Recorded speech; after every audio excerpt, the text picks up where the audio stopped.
Today on the Matt Walsh Show, Black Lives Matter is a far-left political group with far-left political goals. It's really that simple. It's not concerned at all with preserving black life. We're going to talk about that today. We're going to talk about what Black Lives Matter's actual agenda is, because I think that's important. Also, 5 headlines, including mentally unbalanced college students saying that they are too traumatized to return to school because one of the students at the school tweeted a joke about George Floyd, and now they're too scared to go back.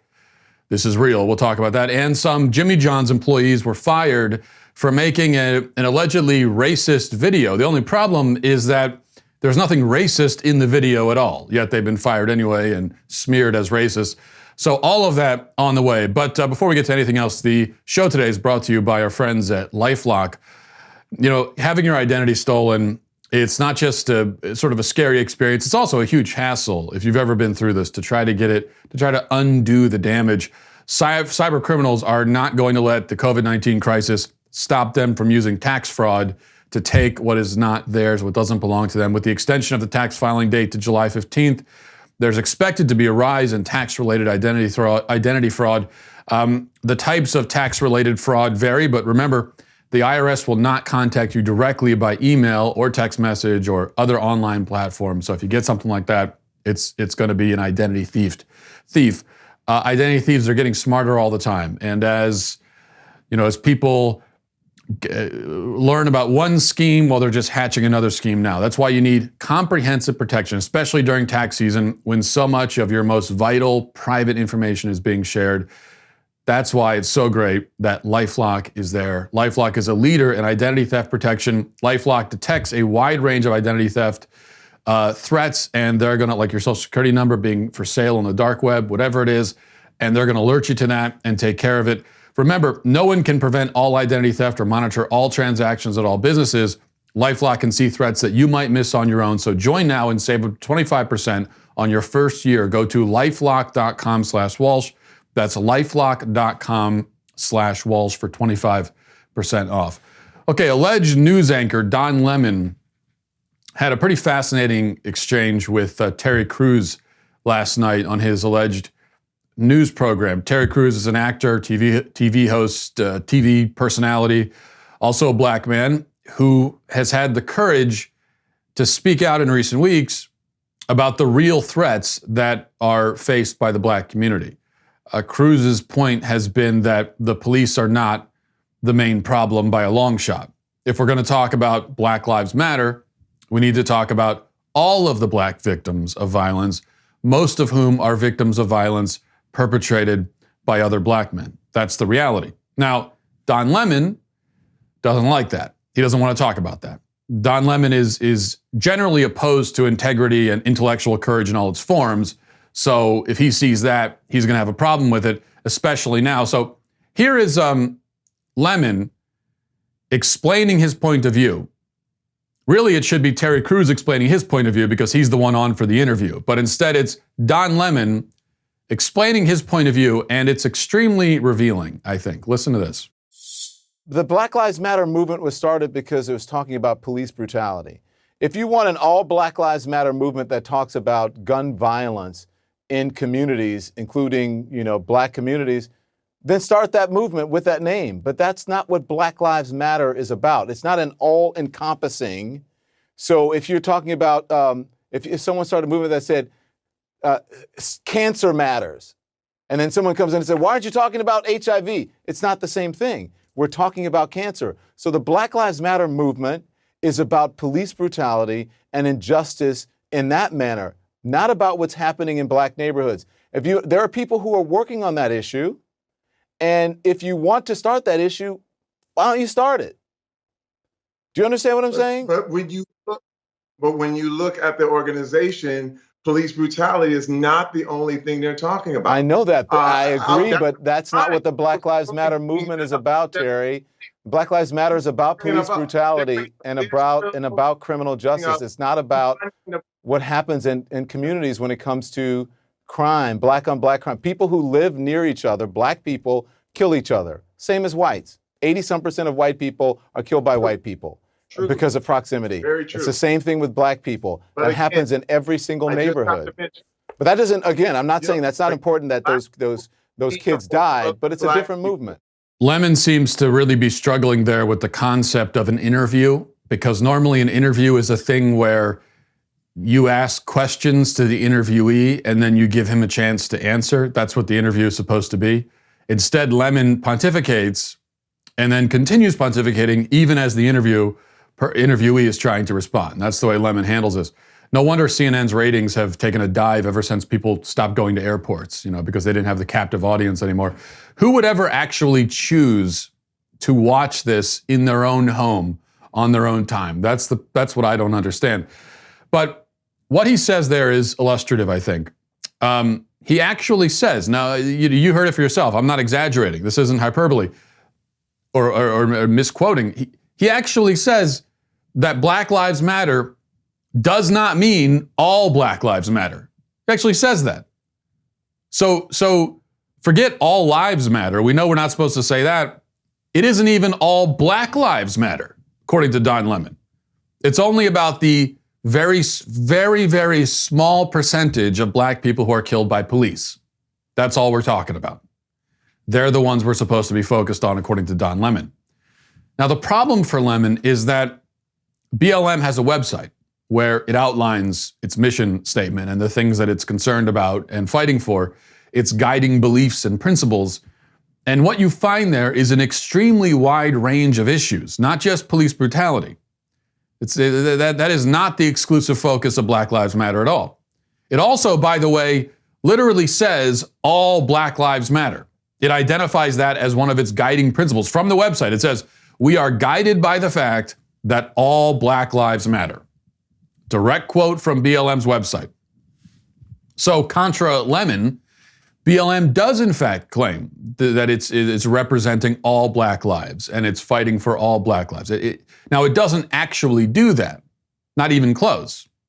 But it does claim that that is its mission and its motivation, and that's the point that Terry Crews and many others are trying to make if you let them speak without talking over them.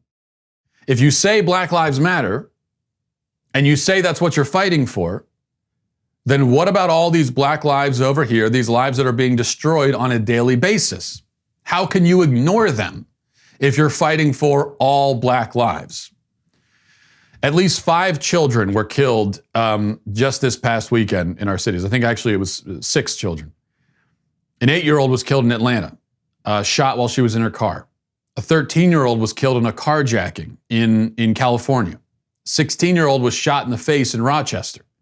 More than a dozen other people were shot in Rochester over the weekend. 9 people were shot in Baltimore. 69 were shot, 16 killed in Chicago. 25 were shot in Atlanta. This is all in one weekend. One weekend of activity. Thousands of Black people are murdered every year. And in some weekends, as we see, you have dozens in a span of 24 hours or 48 hours. Over 7,000 Black people were killed in the year 2018, for example. And Black people are murdered at a rate 6 times higher. According to DOJ statistics, Black people are murdered at a rate 6 times higher than white people. 6 times. But over 90% of those murders are carried out by people in their own communities and of their own race. That's the reality. And it is just the absolute height of absurdity and fraudulence to have a Black Lives Matter movement that ignores all of this. Especially when you consider all of the other things besides police brutality that BLM focuses on. And I want to go through some of those things in just a second. But before we do, I want to tell you about some new sponsors we're very excited about on the show. Blink Sale. The quintessential American dream is owning and building a successful business. But as many business owners know, there are so many moving parts, so many things going on. It can be hard to manage everything and still stay on track, doing what you love and doing what you need to do to run your business. A big part of that is invoicing. Have you ever had to hassle a client that owed you money or gotten lost trying to keep track of your invoices and payments? Maybe you just made a basic template in Microsoft Word and you hate how ugly it is and how sort of clunky and difficult to use it is. That's why you need Blink Sale. They have built an invoicing software that helps you stay on top of your money, keep track of everything in one place, so you can stop sending those nagging emails to get you paid for your work. It's just a lot easier this way. I mean, with Blink Sale, you can send beautiful custom branded invoices and estimates in seconds. You can stay on top of your outstanding invoices. You can let your customers and clients easily pay for your invoices online. You'll even get instant notifications when the customer opens your invoice, and so you'll know that that they actually did see it. So forget about using invoice templates or stressing about coordinating a bunch of different software programs. Blink Sale takes care of all of that for you. And you know, the main thing for me is you don't have the awkwardness of sending the emails over and over and over again. That's the best part. As an added bonus, Blink Sale is giving away $10 to 500 Daily Wire fans. Here's how to get it. Go to blinksale.com, start your 14-day free trial, create your first invoice of $10 and activate an online payment option, Stripe or PayPal. Then you send the invoice to Daily Wire at blinksale.com and you get paid your $10. The first 500 people to send an invoice for $10 to dailywire at blinksale.com will get their invoice paid by Blink Sale. There's a limit of one per person. Stop wasting time invoicing and try Blink Sale for free at blinksale.com/Walsh. That's BLINKSALE.com/Walsh. Blink Sale. Spend less time billing and more time doing what you love. Okay, so BLM, let me read their mission statement to you, okay, right from their website. It says, "We are guided by the fact that all Black lives matter, regardless of actual or perceived sexual identity, gender expression, economic status, ability, disability, religious beliefs or disbeliefs, immigration status, or location. We make space for transgender brothers and sisters to participate and lead. We are self-reflexive and do the work required to dismantle cisgender privilege and uplift Black trans folks, especially Black trans women who continue to be disproportionately impacted by trans antagonistic violence. We build a space that affirms Black women and is free from sexism, misogyny, and environments in which men are centered. We practice empathy. We engage comrades with the comrades. Actually say comrades. We engage comrades with the intent to learn about and connect with their contexts. To learn about and connect with their contexts. You know, I just want to connect with your context. That sounds vaguely sexual, doesn't it? It sounds very euphemistic.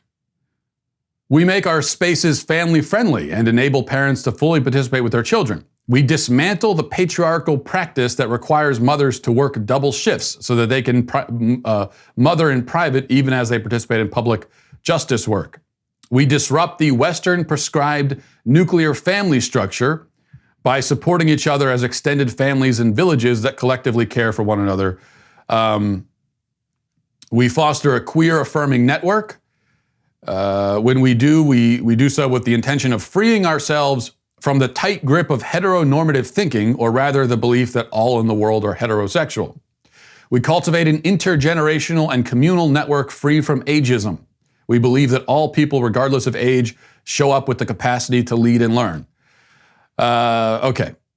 So, and that's just part of it, okay? So we're talking about trans people. We're talking about, we're talking about an awful lot about trans people for some reason. We're talking about sexism. We're talking about the patriarchy. We're talking about unfair working conditions. We're talking about ageism. We're talking about disrupting the nuclear family. We're talking about getting rid of heteronormative thinking. We're talking about cisgender privilege. And then elsewhere on the website, it also says they're focused on environmental injustice, economic injustice, access to health care, access to quality education, voting rights, voter suppression. So that's like 14 things, I think, 14 or 15. And that's just a sampling. It is a veritable cornucopia of issues that they are talking about. Mostly far left issues, often extremely far left issues. Dismantling the nuclear family, heteronormative thinking. This is far, far, far, far left. A bunch of stuff that you'd expect a white girl in a gender studies class to care about. If you polled the average black person in America, if you got to, if you had 1,000 black people polled at random, do you think that they would cite these as high priorities in their lives? Are these the things they're waking up worried about and focused on? Cisgender privilege and heteronormative thinking? The average black person, if you were to ask them, what are the things that are most important to you? How many are going to say dismantling cisgender privilege? How many of the average white person is going to answer that way? The answer is almost none.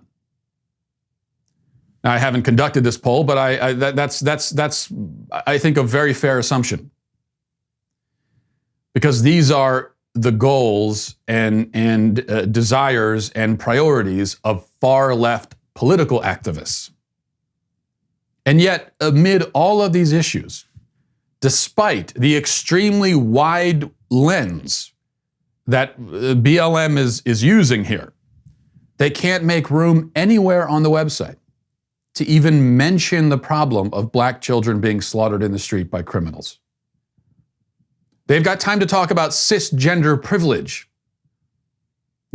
Somehow, cisgender privilege is a bigger affront to black lives and to the dignity of black life than black children being killed in the street in carjackings. They have no space for that.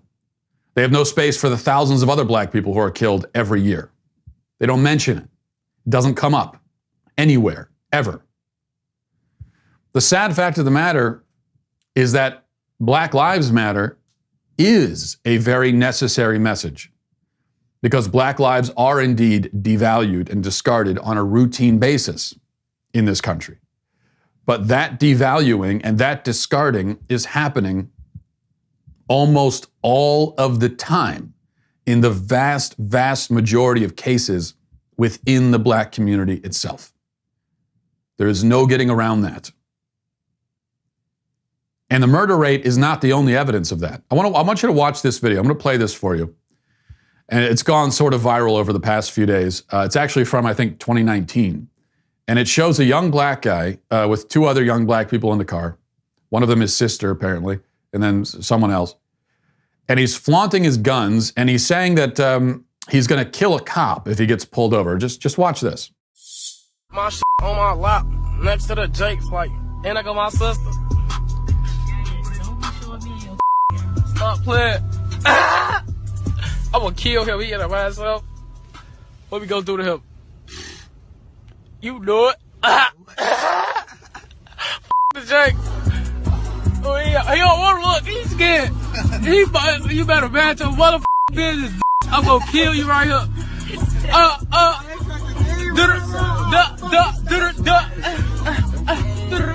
Okay, now think about what you just saw there. That is a young guy who is apparently totally willing to throw his own life away for no reason. He's, according to his own words, he is prepared to die for no reason. He's ready to shoot at a cop, instigate a fatal encounter. Best case scenario, go to jail for the rest of his life. For no reason. Just, why not? No reason other than bravado and acting out the stuff that he hears in songs like the one that's playing in the background during the video. Black Lives Matter, yeah, they do, but tell him that. He doesn't know that guy. And I'm sure he would shout the slogan, but he doesn't even think his own life matters. His own life. This is a self-imposed devaluing of his own life that he is doing. He's willing to die just because. Just to impress some people on Instagram or Facebook, or wherever that video was streaming. This is the same attitude that Rayshard Brooks had. He instigated a fatal encounter with cops for just why? Because he didn't want to go to jail for because he was going to go to jail for a DUI. Okay, well now best case scenario, you've just gone from you're getting a DUI charge to about 7 other felony charges. That's best case scenario if you survive, which he didn't. That's Rayshard Brooks, who did not think his own life mattered. Certainly not enough to take basic steps to preserve his own life. And this is the attitude that cops in the city run up against all the time. It is a very noxious and virulent kind of nihilism, which treats violence and even death as a game. And this is what cops are confronting in the inner cities across the country. If your Black Lives Matter movement the cops are confronting this. If your Black Lives Matter movement is not confronting this and not addressing it and not fighting against it and not exposing it, then your Black Lives Matter movement is nothing but a fraud, nothing but a front, which is what BLM is. Now, I want you to imagine, just think about for a moment, the situation that the average black child in the average inner city is facing, okay? He's growing up in a home without a father. He listens to music and consumes media that explicitly glorifies and advocates violence, murder, and crime. And, of course, it's cliche to even talk about that, or cliche, but also, I guess, racist to talk about that, or it's offensive somehow. But this is the stuff that kids in the city, not just in the city, across the country, are listening to. It's openly advocating. Say, oh yeah, go out and get yourself killed. So, no father in the home, consuming media that explicitly glorifies and advocates violence, crime, and murder, living in a community where murder is a daily occurrence. In Chicago, it is a daily occurrence. In Baltimore, it's a daily occurrence. Drug dealers rule the streets. That's the situation he's in. What honest person could look at that and decide that the police are the biggest problem? You really think for that black child that the biggest problem for him is the police? That's where all this goes back? That's the source of most of his troubles? That's the thing most likely to kill him? No, not even close. So the whole thing is ludicrous. And it's a shame that, that there is something called the Black Lives Matter movement that doesn't actually care about Black lives, because we could use a real Black Lives Matter movement. Let's go to headlines. So a couple weeks ago, a student at Kansas State, Jaden McNeil, tweeted a joke about George Floyd. The tweet said, "Congratulations to George Floyd on being drug-free for an entire month." Okay, that was the joke. Edgy joke. Okay, it's the kind of thing that, at the absolute most, a joke like that warrants a sort of a hey man, too soon, or something like that. At least that's how normal, sane, well-adjusted, mentally balanced adults respond to offensive jokes. Whoa, hey. That's the most that an offensive joke should ever get out of you. Whoa, like that. And then you move on with your life and you forget about it. Because hopefully there are, quite literally a billion other things in your life that are more important to you than the joke that you just heard or saw on Twitter. But we happen to live in a country that is home to lots of people who are not sane, not well-adjusted, and not mentally balanced. And this is doubly, triply, quadruply true in our colleges. So this tweet provoked an enormous reaction, with students panicking over it, and the administration of the school treating it, well, just look at these statements that were frantically sent out by the administration on the day of the tweet. The day of the tweet. The day that will live in infamy because of the tweet. This is Thomas Lane, Dean of Students. This is what he said. For those impacted by this incident, please know there are supportive resources available, including the Office of Student Life, counseling services, and K-State diversity. Okay, this sounds like there was a school shooting. That supportive resources for those impacted, that's the kind of thing you hear after a shooting. But there was no shooting. Nobody was killed. Nobody was injured. Nothing happened to anybody. Nobody was hurt in any way whatsoever. There was a tweet. What would it even sound like to go and seek resources because of a tweet? I just want to know what that exchange, when a student goes into the office of student life, like, what are they saying? Yes, hi, I saw the tweet.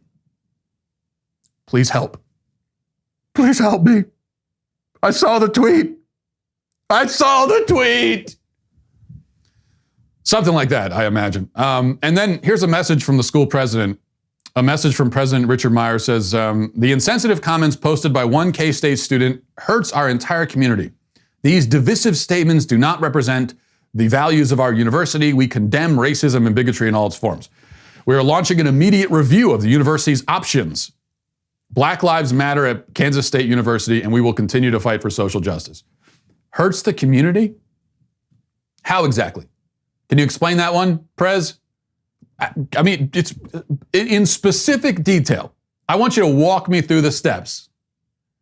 Okay, step one, somebody tweets a joke about George Floyd. And then there are a few more steps, and then someone is hurt. Like, what happens? How does that tweet become a thing that is hurting someone? And in what way are they hurt by it? That's what I want to understand. Also, by the way, why is it just assumed that this is racist? It's an attack against an individual named George Floyd. You could say it's in poor taste. You could use all kinds of different adjectives. How is it automatically racist? If George Floyd was white and the exact same joke was told, then I guess it wouldn't be racist. Then you would say it was in poor taste. It's personally offensive to George Floyd and his family. Or that's what you would say. You wouldn't say it was racist. So anyway, that was over a week ago, and the traumatized students still have not recovered from this. They haven't gotten over it. Here's an article on kansascity.com. I just have to read some of this too. The headline is, I am totally scared. Black students dread return to Kansas State after racist tweet. Well, we just have to pause right there. Dread return after tweet. It says, Michaela Ross, a Kansas State University sophomore, went to her internship boss at ExxonMobil last week and told him, I'm scared to go back to school. She wanted him to know why she couldn't concentrate on work. She was preoccupied checking in with schoolmates after a K-State student's racially insensitive tweets about George Floyd offended students of color and drew support from national white supremacist groups. I'm not scared to speak out. I'm scared of the unknown, said Ross. I feel like the K-State environment is hostile and not welcoming to black students, and our administration has not taken actionable measures against racist incidents that have happened there. And this is not the first one. In an unscientific student poll on Twitter, 124 of the approximately 700 black students on the Manhattan campus responded to the question, do you feel safe on campus? About 80% said no, they don't. And I can't even continue reading this. This is mental illness, okay? If you sincerely cannot concentrate on work and you have to talk to your boss about it and you're traumatized and you're actually scared to go back to school because a kid tweeted something, then you have a mental illness. You have psychological problems that are much deeper than any tweet can touch. Yes, you do need counseling. That's the thing. That's the one thing I actually agree with. This stuff from the school of, if you need counseling, yeah, all of these students that are traumatized, they all need counseling, but not because of the tweet. Just how do you function as a human being when you are that fragile? That a tweet that someone sent could incapacitate you. And on top of that, it's like it's a tweet, and 99% of the people reacting to it are not just condemning it, but are over the top condemning it. So it's not even like you can say you feel ganged up on or no, everyone, the tweet was sent, it's a tweet. Everybody is saying this is a horrible tweet, it's the worst. Is that not enough? Is that not enough condemnation? If 1 million people react to something and all but like 3 of them are condemning it, is that still, you need the other 3 too? In order to function again as a person? It's just, my God. Let's go to number 2 here. And now the great hero, the great martyr, Colin Kaepernick, has met the fate that all great martyrs meet, which is a partnership deal with Disney. Here's Kaepernick saying, "I'm excited for this partnership with Disney across all of its platforms to elevate black and brown directors, creators, storytellers, and producers. I look forward to sharing culturally impactful and inspiring projects." This is I can never cease to be impressed and just be in admiration of Colin Kaepernick and his heroism and self-sacrifice. I want you to think about what this man did, okay? He gave up a job as the mediocre second-string quarterback for a losing franchise. He gave that up. And all he got in return was multi-million-dollar partnership deals with some of the biggest corporations on earth and widespread media acclaim. That's all he got. That's it. I mean, all he got was way more money, fame, and admiration than he had before. Amazing. A true martyr. I mean, this is what martyrdom is. Number 3, now an important story from the Daily Caller. It says, a German man was hospitalized Saturday after he was dared to lick a venomous snake during his bachelor party in the Australian Alps. After the incident was reported, a mountain rescue operations team and a doctor were called, and the 38-year-old man was taken to a nearby hospital. The local Red Cross organization stated the man was bit on the tongue after fellow partygoers dared him to lick the snake. You know, at least this is one vestige of toxic masculinity that we still have. And I cherish it. That men will still do almost anything if you just say, I dare you to do it. That's the one thing, and I think we have to hang on to that at all costs.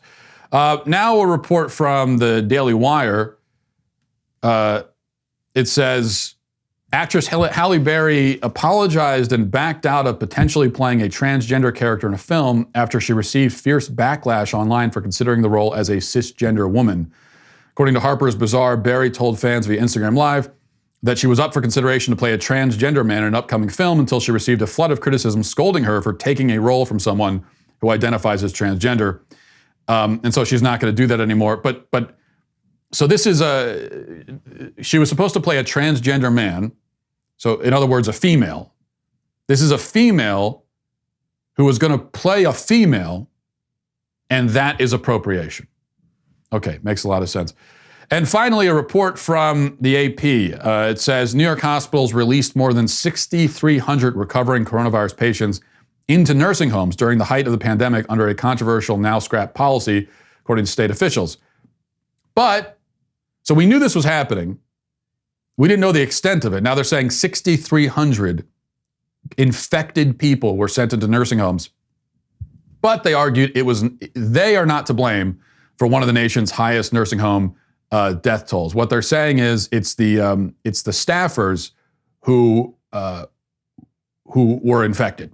They're blaming the staffers, just to summarize their rationalization.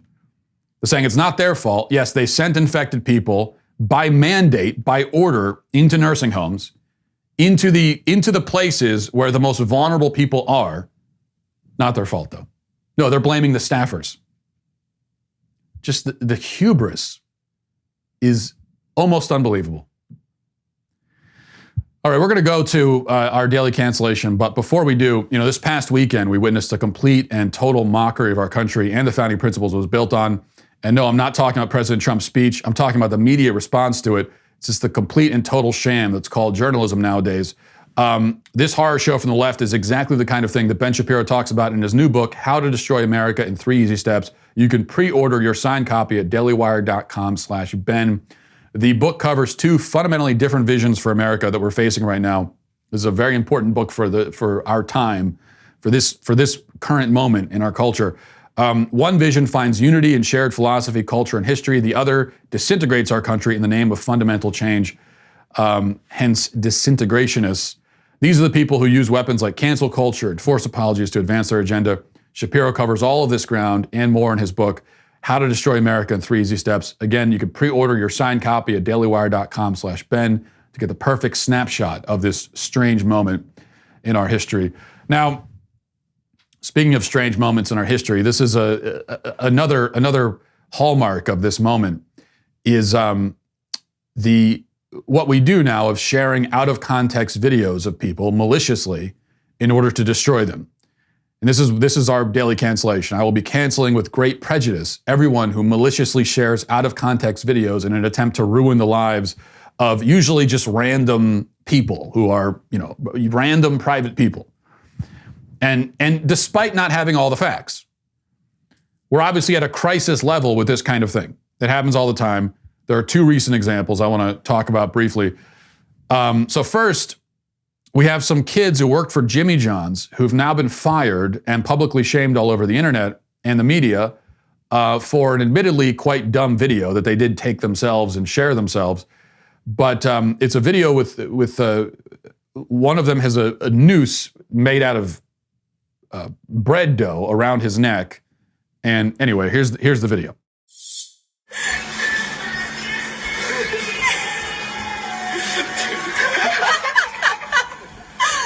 Jimmy Gallo,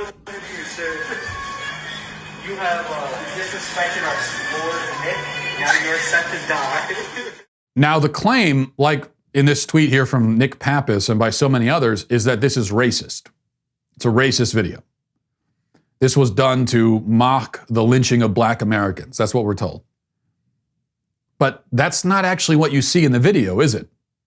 There is nothing racial in the video.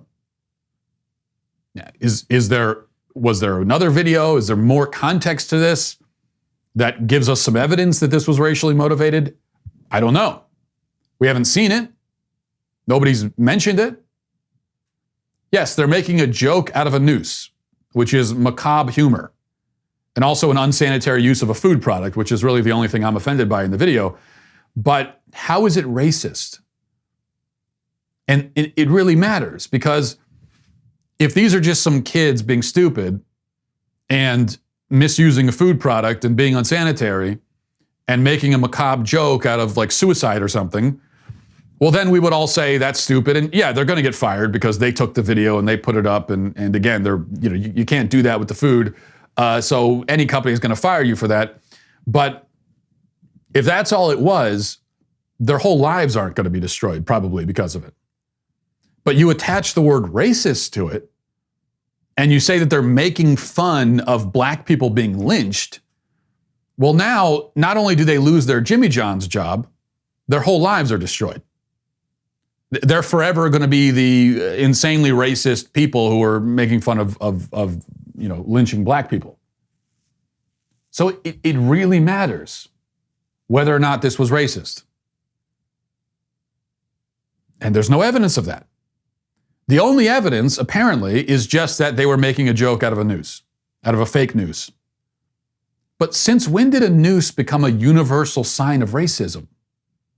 Nooses and hanging have been used across the world, everywhere, as in order to kill people. And it's also one of the most common forms of suicide. So this is something that we're watching the media and the left do right now in real time. They're taking the noose and they're making it into a white supremacist symbol. Even though it isn't, and it never has been, they're making it into that. It's just like they did with the OK sign. But I just did that. So now, watch, this is going to be on Media Matters now. That symbol, which for, I don't know, decades meant A-OK, good, or something like that, the media made it into a white supremacist symbol. And if you remember, there was a guy, and now people are getting fired, even if they just inadvertently make that. A Hispanic truck driver made that, inadvertently did that while he was cracking his knuckles. He was kind of like going like this, and he got fired as a suspected white supremacist. So now the media is doing that with this as well. And these are real people whose lives are being destroyed. And nobody cares. And then there's this video, which according to people like David Levitt shows, quote, ignorant Florida man without mask screams and spreads spit at elderly woman who asked him to please wear a mask, and the man who defended her because, quote, he feels threatened. That's the description of the video. Sounds pretty bad. Here's the actual video. You're 6 feet away from you. You're harassing me. I'm not harassing you. You are infecting us. You're coming close to me. You're coming close to me. Back off! Threaten me again! Back the f*** up, put your phone down. Okay, wait a second. Almost nothing in the description that I just read to you is actually shown in that video. Yes, a guy is screaming. Yes, he says he feels threatened. But there's no elderly woman in sight. There's no discussion about masks. You don't see in this video a man being politely asked to wear a mask by an elderly woman and then him freaking out in response. That's not what you see. You see a man freaking out. That's the part you see. You don't see what led up to it. You don't see the context. In fact, in the video, in this clip anyway, the thing that he's upset about is being filmed and publicly shamed. That's the thing he's mad about. Which, on that note, I don't blame him for that. Now, maybe the rest of what David Levitt says did happen, but that's not what you see in the video. And so what happens now is we get these out of context videos, and almost always what we see is someone reacting to something, and then the people sharing it just fill in the blanks and tell you what led up to that reaction. And very few people stop to say, okay, can we see that part of it? How do we know that what your description of the off-camera stuff actually happened? And by the way, why was this video clipped that way? In that video, there's obviously more to it. It cuts on in the middle of, so it's pretty clear that there's, I don't know, is there 5 seconds more? Is there 10 minutes? I don't know. But for some reason, someone decided to cut out the rest of it and just show us that part. Why? Maybe there's an innocent explanation, but maybe not. This is the game, though. And I don't know if this is what happened here, but we also know the game among some agitators is to provoke a reaction out of somebody and get the reaction on tape and then make up a story about what led up to that reaction to try to destroy the person. We saw that, I think we played that video of a black guy who said that he tracked down a woman who had shouted a racial slur at him, and the only thing we see in the video is her outside of her home because she had been followed back to her house by the guy, and she was scared because a man just followed her back to her house. So I think she has every right to be scared. And we get him filling in the blanks and just claiming that she used the racial slur. Which, even if she did, that wouldn't justify you following her back to her house. But we don't see that part. And that's the game. So everybody who shares these kinds of videos uncritically, and with the malicious intent to randomly destroy people they don't know, who were involved in a confrontation that they know nothing about, and the context of which they are ignorant, all of those people are all canceled. And we'll leave it there. Thanks for watching, everybody. Thanks for listening. Godspeed.